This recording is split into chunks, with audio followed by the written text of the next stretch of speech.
Hi guys, I'm Meg. Today's topic is about Lord Meher.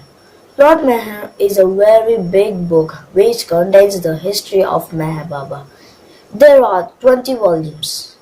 Now I compress those 20 volumes and making this video. Meher Baba means compassionate father. It is the name given by the spiritual master by a group of disciples in early 1920s, when signs of spiritual status first become apparent. Today, many thousands of people from every major religious tradition regard Meher Baba as the one long awaited, the prophet, the Buddha, the Christ, the Messiah of his age. Most commonly in India, he is referred to as the Avatar, a Sanskrit word meaning descent of God. Meher Baba was born Meherwan Shehryar Irani in Pune, India, on 25th Feb 1894. His parents were Zoroastrian and his father, name is Shehriazi, was a true Sikh of God who prior to his marriage had for many years wandered as a dervish in the desert between Iran and northwest British India.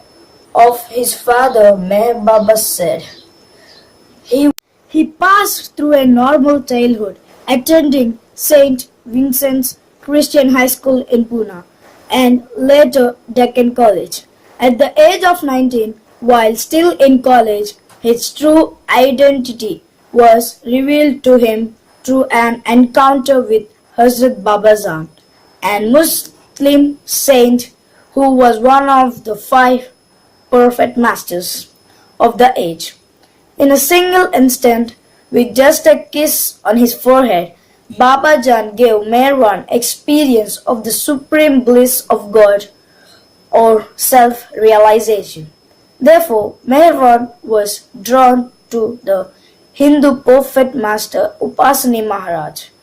At their first meeting, Maharaj threw a stone which struck young Meherwan on the same spot of his forehead, giving him divine knowledge.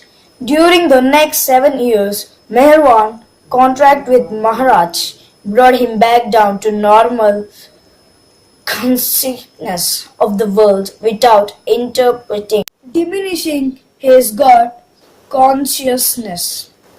By 1921, Meherwan was recognized as a prophet master and started to gather his first close disciples. After several years of their intensive training, he established Meherabad, an ashram community near Ahmednagar and 120 kilometers northeast of Pune. Here, his work embraced a free school where spirituality was stressed and a free dispensary and hospital with shelter and food for the poor. No distinction was recognized between high and low caste. All lived together in common fellowship. To his followers who came from different castes and creeds, Meher Baba exemplified a life of perfection, moral discipline, love for God, spiritual understanding, and selfless service. His magnetic personality and ability to touch the hearts of those who came into his contact transformed the lives of many and won the enduring love and loyalty of close associates through decades of toil and hardship. On 10th July 1925, Meher Baba began observing silence, which he maintained for a period of nearly 44 years. His silence was not undertaken as a spiritual exercise, since he was a perfection itself. Rather, it was a limitation that he assumes for the benefit of all creation. For many years, he spoke to others by pointing to letters on an alphabet board which a disciple would read out. In 1954, however, he gave up the alphabet board, communicating thereafter through his own system of hand gestures, unique and beautiful in their expressiveness. 1931 witnessed the inauguration of a period of world travels. Over the next 6 years, Meher Baba traveled 10 times to Europe, thrice to America, and once to China and the Far East places. The purpose of his coming to the West, as he explained at the time, was not with the object of establishing new creeds or spiritual societies and organizations, but rather to awaken people to the one indivisible reality pervading all aspects of life. Many in the West recognized him as the Christ, like divine personality, and a few became his long-term disciples. In the late 1930s and throughout the 1940s, Meher Baba's work took a new turn, focusing increasingly on his personally contacting and serving persons whom he called must. Must are advanced souls on the inner planes of the spiritual path who had become spiritually intoxicated from direct awareness of God. While to outward appearances must often seem to be mad, in actuality they are vast reservoirs of spiritual light and as such were useful to Meher Baba in his spiritual mission. Throughout the length and breadth of the Indian subcontinent, from small hamlets to large cities, by train or bullock cart or even on foot, Meher Baba travelled in search of these individuals, whom he would feed, bathe, and sit with in seclusion. Another aspect of his work at this time and indeed throughout his life involved bathing lepers, washing the feet of the poor, bowing down to these unfortunate ones and giving them grain, cloth and money. Again, Meher Baba gave to understand that these actions performed by the God-man had an great impact, not only on those directly concerned but on whole humanity. On 16th October 1949, Meher Baba disassociated himself from the places, possessions and connections that he had maintained until the time and embarked on what he called a new life of complete helplessness and hopelessness, in total reliance on God. During the next 3 years, he appears to be voluntarily given up his state of perfect master in order to embrace the role of perfect seeker.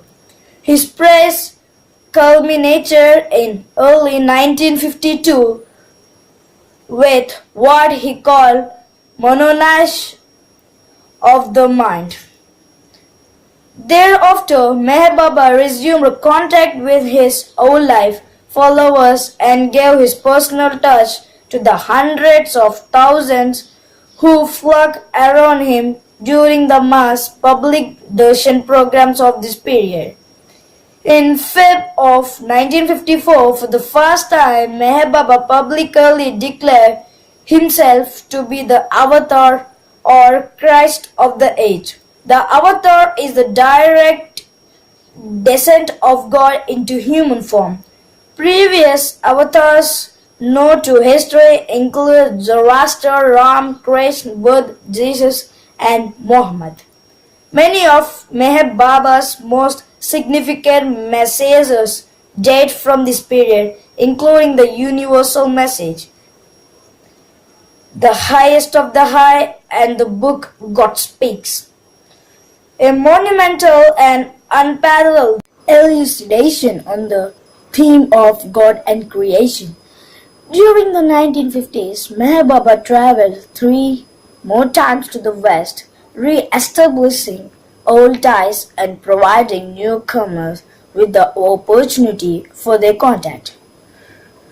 During this visit, he stayed at centers in Myrtle Beach, South Carolina and Queensland, Australia, that has been prepared for him by his lovers there. He passed through 2 serious automobile accidents, one in Oklahoma, US in 1952 and the other in Satara in 1956. As he explained at the time, the Avatar or Christ in all his advents must take physical and spiritual suffering upon himself as a part of crucifixion which he undergoes from the redemption of humanity. The injuries which Meher Baba sustained, particularly from his second automobile accident, contributed to the gradual decline in his health over the next decade. After 1958, Meher Baba, for the most part, discontinued his travels and public darshans, withdrawing into an increasingly strict seclusion for the purpose of what he called his universal work. This solution work continued throughout the 1960s, broken only at rare intervals by such darshan programs at the East-West Gathering in 1962 and Pune Darshan in 1965. In July of 1968, Meher Baba announced that he had completed his work 100% to his satisfaction. But his health was shattered, and a few months later, on 31st January 1969, he dropped his physical form to live eternally in the hearts of all who love him. In keeping with his prior instructions, his body was interred in the crypt in Meherabad Hill, which had been prepared for this purpose 39 years earlier. Today, Meher Baba's tomb at Meherabad is a site of pilgrimage, and thousands of visitors annually travel from all over the world to pay homage to one whom they regard as the avatar of the age. Okay guys, I hope you enjoyed by seeing this video. We will be back with another new topic once again. Thanks for watching. If you like the video, please like, share and don't forget to subscribe. Thank you for watching.